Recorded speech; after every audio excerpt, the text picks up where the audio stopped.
Internship programme 1 के लिए उज्जवल भविष्य की कामना करता हूँ, ताकि जाइए और अच्छे से हेल्दी इन्वायरमेंट में आप कुछ सीखिए, सीख करके आइएगा, फीडबैक दीजिएगा, हमें भी लाभान्वित कीजिएगा। इसी तरह से धन्यवाद प्राचार्य महोदय। एक बृहद कार्यक्रम के सभी बिंदुओं को संक्षेप में उन्होंने अवगत कराया आप सबों को। जो भी इंडिकेटर्स हैं, स्कूल डायरी है, क्लासरूम ऑब्जर्वेशन है, स्कूल ऑब्जर्वेशन है, टीचर स्टूडेंट डायलॉग है, केस स्टडी है, लर्निंग प्लान है, सबके बारे में एक शॉर्टली उन्होंने ब्रीफ किया। और क्योंकि एक व्यापक कार्यक्रम है, पूरे 4 सप्ताह चलने वाला कार्यक्रम है, तो इस 4 सप्ताह के कार्यक्रम में जो कुछ भी आपको अनुभव करना है, जो कुछ आपको अवलोकित करना है, जो संपर्क साधना है विद्यालय के विभिन्न पहलुओं से, उसी क्रम में एक इंडिकेटर है स्कूल डायरी, जिसके बारे में अभी हम सब विस्तारपूर्वक समझ बनाएंगे कि स्कूल डायरी को किस रूप में लेना है, क्या चीज़ स्कूल डायरी के अंतर्गत देखना है। और क्योंकि आपको 2 विद्यालय में जाना है, एक विद्यालय आपका मान लीजिए प्राइवेट हो तो दूसरा आपका गवर्नमेंट होगा, अगर पहला आपका गवर्नमेंट है तो दूसरा प्राइवेट स्कूल होगा, तो आपके पास जो एक स्कूल डायरी का परफॉर्मा है कैलकुलेट किया गया है, उसमें आप देखेंगे ए और बी होगा। तो एक साइड ए जो होगा वो आपका प्राइवेट स्कूल के लिए है परफॉर्मा 1A देख रहे हैं, सब लोग देख रहे हैं 1A, हाँ 1A देख रहे हैं, इसे आप देख रहे हैं। इसमें जिस विद्यालय में आप अवलोकन का कार्य करेंगे उस विद्यालय का नाम लिखना है आपको। और स्कूल डायरी का जो एक कंपोजिशन है, वो कंपोजिशन आप देख रहे हैं कि पर्सनल रिकॉर्ड है, message from principal, school helpline, यानी उसमें कुछ कॉन्टेक्ट नंबर होंगे, वो है कि नहीं है, ड्रेस कोड के का जिक्र किया गया है या नहीं, उस विद्यालय का कोड ऑफ कंडक्ट यानी आचार संहिता आपको देखना है, उस विद्यालय का रूल एंड रेगुलेशंस क्या है, या उस डायरी में मेंशन है या नहीं है, एकेडमिक कैलेंडर का जिक्र किया गया है या नहीं उस डायरी में, वो करिकुलर एक्टिविटी का उन्होंने कोई कैलेंडर शो किए होंगे तो उन्होंने कुछ डिफरेंट टाइप का जो दिवस होता है, डेज होते हैं, वो उसमें है या नहीं है। School song, national anthem, prayer, national song, ये सब उसमें पूरे डिटेल में है या नहीं, तो वो एक बार रीड कर लीजिएगा, होगा तो टिक लगा दीजिएगा। उस डायरी का जो यूज है उसे हम कुछ रेटिंग करेंगे। तो जब डायरी आपके पास है, पूरा ऑब्जर्व कर लिया आपने, 1 सप्ताह तक कर लिया, विभिन्न स्टूडेंट के डायरी को देखकर एक अंडरस्टैंडिंग डायरी के बारे में बन गया, तब आप इसको सॉल्व कीजिएगा, तब आप इसको रेटिंग कीजिएगा। रेटिंग के लिए 5 ऑप्शन दिए गए, not at all, little bit, average, good और वेरी गुड। इसका मतलब यही है कि जो भी कंटेंट है वह कंटेंट क्या बहुत कम ऑब्जर्व किया गया, बहुत कम मेंशन किया गया, बहुत कम चेक किया गया, उस संदर्भ में है। लिटिल बिट का मतलब है तो कभी कभार तो हो गया, not at all. Little bit का मतलब थोड़ा थोड़ा कभी, मतलब हो सकता है महीने में 2-3 बार देख लिया गया, चेक कर लिया गया। एवरेज का मतलब हो गया कि बहुत अच्छा भी नहीं है, बहुत बुरा भी नहीं है ना। गुड का मतलब चेक किया गया, कुछ छूटा होगा। वेरी गुड का मतलब है कंप्लीट, बहुत अच्छा है, यानी सब कुछ चेक किया गया, बच्चों ने पूरा मेंशन किया उसको, है ना। ये सब इसमें से कंटेंट जो है डिफरेंट टाइप का कंटेंट है। एक बार मैं इसे बोल दे रहा हूँ, अगर किसी को इसमें कंटेंट को समझने में कोई अगर असुविधा होगी तो आप प्रश्न कर सकते हैं। कंप्लीट पर्सनल प्रोफाइल, बच्चों का जो 1 पन्ने का होगा, पूरा उसका डिटेल होगा, वो आप देख लीजिए। कहीं कुछ ऐसा चीज छूट तो नहीं है, जैसे बहुत आजकल बहुत महत्वपूर्ण होता है ब्लड ग्रुप, ऐसा तो नहीं कि इतने महत्वपूर्ण चीजों को उन्होंने पर्सनल डिटेल में नहीं रखा है। तो आप ये सब भी कुछ महत्वपूर्ण चीजें होंगी, आप उसको देख लीजिएगा कि वो है या नहीं है।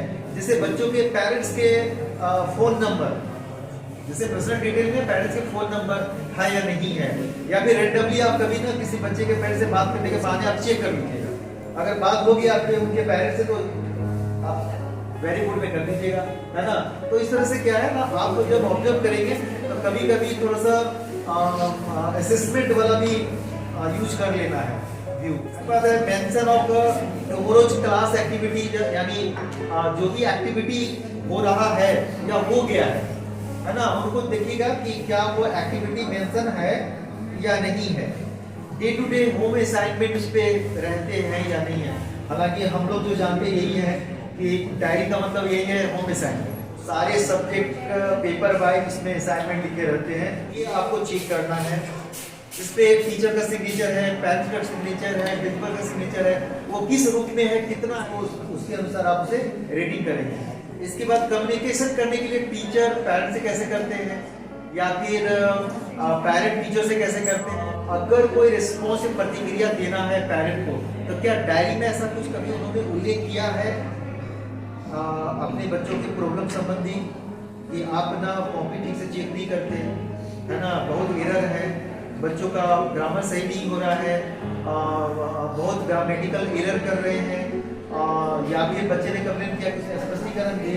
तो इस तरह का कमेंट, क्या पेरेंट्स का कोई कमेंट आप डायरी में देखते हैं या नहीं देखते है ना, या फिर टीचर्स ने बच्चों की कॉपी को चेक नहीं किया, तो क्या पेरेंट्स ने कुछ प्रतिक्रिया व्यक्त की है उसके डायरी में, अपने बच्चों के डायरी में कि कृपया करके टीचर मेरे बच्चों के सारे कॉपियों को आप चेक करें, कभी चेक किए कभी नहीं किए। तो ये सब अवेयरनेस पेरेंट्स का कि वो रिस्पॉन्स कर रहे हैं कि नहीं है, उसको आप चेक करना है।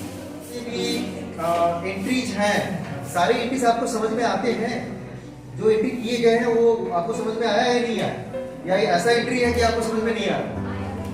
नहीं हाँ, मैं अपनी सर कहाँ हो तो जब ये पहली बार मैंने यहाँ कॉलेज में देखा था, तो मेरा एकमात्र उद्देश्य ये था कि मैं इसे डिस्क्रिप्टिव मोड में करूँ, है ना, क्योंकि ऐसा लग रहा है जैसे इसे ले जाकर सर्वे कर रहे हैं, किसी फील्ड में जाके टिक लगा बस हो गया काम खत्म, है ना। तो ऐसा नहीं है, ऐसा नहीं है। ये जितने पॉइंट्स हैं इसके बेस पर डायरी को जब जब आप ऑब्जर्व करेंगे, अपने वो इंटेंसिव डायरी में उसको डिटेल लिखना है। यानी अगर आपको कमेंट, फॉर एग्जांपल मैं आपको दे रहा हूँ, तो अगर आपने कोई कमेंट पेरेंट्स के डायरी में देखा, तो उस कमेंट को एक पैराग्राफ आप मेंशन करेंगे कि आपने डायरी अवलोकन के दौरान आपने इसे देखा, उस पर क्या प्रतिक्रिया हुआ। अगर पेरेंट ने कोई कमेंट किया तो टीचर ने कोई रिस्पॉन्स किया या नहीं किया, बच्चों को उससे क्या बेनिफिट हुआ। सोचिए ये तीनों एंगल से आप अपने डायरी में उसे आप नोट करेंगे। ऐसे करके जितने कंटेंट है उस पर आप डिटेल आप लिखेंगे, सिर्फ टिक नहीं लगाएंगे, ठीक है। उसको आप इंटरसेप्ट डायरी में डिस्क्रिप्टिव मोड में आप उस एक्सपीरियंस को, उस ऑब्जर्वेशन को आप नोट करेंगे। स्पेशल रिमार्क जो आप देख रहे हैं नीचे, स्पेशल रिमार्क्स का यहाँ ये मतलब है कि डायरी में टीचिंग लर्निंग प्रोसेस को कितना इफेक्टिव बना या फिर टीचिंग लर्निंग प्रोसेस में उसकी कोई भूमिका है या नहीं है उस डायरी का। बस वो डायरी सिर्फ असाइनमेंट के लिए है या और किसी चीज के लिए है, क्या बच्चों के लर्निंग आउटकम को इफेक्टिव करता है या नहीं करता है, उस चीज को आप इस रिमार्क में लिखेंगे। लेकिन यहाँ आप भले थोड़ा बहुत जो भी आप लिखें, लेकिन इस चीज को आपको वहाँ डायरी में डिटेल आप ये इंक्लूड करना है आपको लास्ट में। वो जो इंटेंसिव डायरी है इस पन्ने को वहाँ जाके लास्ट में लगा के, ठीक है। कंपोजिशन ऑफ डायरी में जो है हाँ एक पॉइंट है, code of conduct for student. हाँ, शिक्षार्थियों के लिए आचार संहिता। आचार संहिता, हाँ। इसका मतलब क्या है? इसका बात करने का तरीका सही है कि नहीं है, एथिकल है कि नहीं है, वैल्यूएबल है या नहीं है, उसमें शिष्टाचार है कि नहीं है, आचार के बारे में। हाँ यस, वो कैसा व्यवहार करता है, उसका व्यवहार संतोषजनक है या नहीं है, फेवरेबल है या नहीं है। और ये सही मायने में क्या वो डायरी में ये सब चीजें लिखा गया है कि बच्चे का व्यवहार क्या। वहाँ पर इसका पर्सपेक्टिव ये है कि गवर्नमेंट स्कूलों में स्कूल डायरी जैसा कोई सामग्री नहीं होता, ठीक है। ऐसे में टीचर्स या स्कूल डायरी के अंतर्गत जितने भी विशेषताएं हैं वो किस प्रकार से प्राप्त करते हैं। जैसे नंबर 1 व्यक्तिगत रिकॉर्ड, टीचर्स या क्लास टीचर या स्कूल कैसे रखते हैं, कहाँ रखते हैं, किस रजिस्टर में रखते हैं, वो आपको मालूम करना है। 2 नंबर पे देखते हैं शिक्षार्थी विद्यालय के नियमों से किस प्रकार अवगत होते हैं, यानी यहाँ पे है रूल एंड रेगुलेशंस, और कोड ऑफ कंडक्ट भी है, ठीक है। तो आगे 3 नंबर पे कोड ऑफ कंडक्ट लिखा हुआ है कि शिक्षार्थी के लिए आचार संहिता का उल्लेख कहाँ होता है, इससे अवगत कराने के लिए विद्यालय या शिक्षक किन तरीकों का इस्तेमाल करते हैं। 3 नंबर पे है, ये सब आपको मालूम करना है, पूछना है आपको, है ना। वहाँ पूछेंगे, थोड़ा सा 4-5 दिन रह जाएगा तब पूछिएगा, जब वो फ्रेंडली हो जाएगा पता चलेगा पहले एकदम नहीं होके एकदम सीधा एकदम, है ना। तो ऐसे मत कीजिएगा, पहले 4-5 दिन वहाँ पे फ्रेंडली होइएगा टीचर से, वहाँ उस विद्यालय के एनवायरनमेंट से, प्रिंसिपल से मिलिएगा, है ना, बात विचार कीजिएगा, अपना हालचाल सुनाइएगा, उनका सुनिएगा, तब वो अपने आप हो जाएगा, तब वो सब बताने लगेगा। शिक्षार्थी वार्षिक गतिविधि जिसमें है स्कोलास्टिक और को स्कोलास्टिक, दोनों प्रकार की जो गतिविधियां हैं उनसे किस प्रकार से अवगत होते हैं वो आपको जानना है। मान लीजिए स्कूल डायरी नहीं है, तो जो वहाँ के जो बच्चे हैं कैसे जानते हैं कि आने वाले 1 महीने में ये होने वाला है, वो कैसे जानेंगे, या फिर उसके लिए कोई नोटिस निकलता है, या इसकी घोषणा खाली वर्बली कर दी जाती है ना, क्योंकि पूरी तैयारी होती है ना। तो आपको मालूम करना है कि उसका प्रोसेस क्या है, कैसे जानते हैं।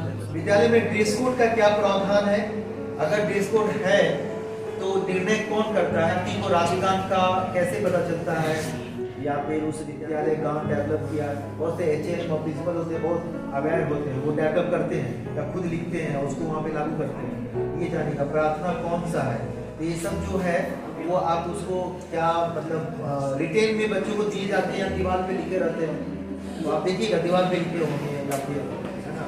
तो ये सब मालूम कीजिएगा कहाँ रहते हैं, उसको पूरा लिखना है आपको अपने डायरी में। तो जिस विद्यालय में अवलोकन कर रहे हैं वहाँ विद्यालय गान बिहार गीत, ये मालूम है आपको, मेरे भारत के करतार, ये सब सुना है आपने, बहुत अच्छा आपने सुना है। तो वहाँ जाइए, ये सब आप जितना सच में आपको सुनने को मिलेगा। स्कूल डायरी जो प्राइवेट स्कूल का होता है वो ज़्यादातर होता है कि उसमें घर में जो कार्य मिलते हैं वो, तो यहाँ पे जो गवर्नमेंट स्कूल के बच्चों को कैसे देते हैं, कहाँ लिखते हैं वो मालूम कीजिएगा आप, है ना। अवकाश के दिनों में जो असाइनमेंट्स होते हैं जो ऑलरेडी एक प्रपत्र बना के दिए जाते हैं, जैसे ये प्रपत्र मैंने दिया ना, ऐसे करके प्रपत्र दिए जाते हैं प्राइवेट स्कूलों में। तो गवर्नमेंट स्कूलों में क्या प्रावधान है वो मालूम कीजिएगा, क्या नहीं मालूम करना ना, हमें नहीं पता। इसके बाद है अभिभावकों का शिक्षक से अंतःक्रिया किस प्रकार होता है, क्या पीटी मीटिंग का प्रावधान है, हो गया है, होता है या नहीं है। अब बीच में पहले अगर उस रैली के दौरान में आपका नहीं, तो आप पता मान कीजिएगा कि पहले किस दिन हुआ था। शिक्षार्थी से जुड़े समस्याओं को लेके अभिभावक विद्यालय से किस प्रकार अपनी बात कहते हैं या प्रतिक्रिया देते हैं, जो आप लोग वहाँ देखे होंगे। तो यहाँ पे आपको मालूम करना है कि क्या है। ऐसा तो नहीं कि डंडा उंडा सब लेके विद्यालय पहुँच जाते हैं गाँव के 10-20 लोग, जो शिक्षक मिले, जो हमारा बच्चा बेटा कह दिया यही मार बस सब उसके ऊपर से, तो पहले मालूम करना है कि कैसे मतलब क्या तरीका है, वो कैसे मतलब अपनी बात कहते हैं। लास्ट है शिक्षक स्कूल डायरी के न रहने पर अपनी शिक्षण कौशल को या जो लर्नर है वो अपने उनके लर्निंग को किस प्रकार से उन्नत बनाते हैं, ये बड़े ही इम्पोर्टेंट है। वो डायरी है नहीं, तब फिर कैसे उनको पता कहाँ वो क्या उनके पास कोई रिकॉर्ड है स्टूडेंट का, क्या वो रिकॉर्ड कर मालूम कीजिएगा। बहुत से टीचर्स ऐसा करते हैं।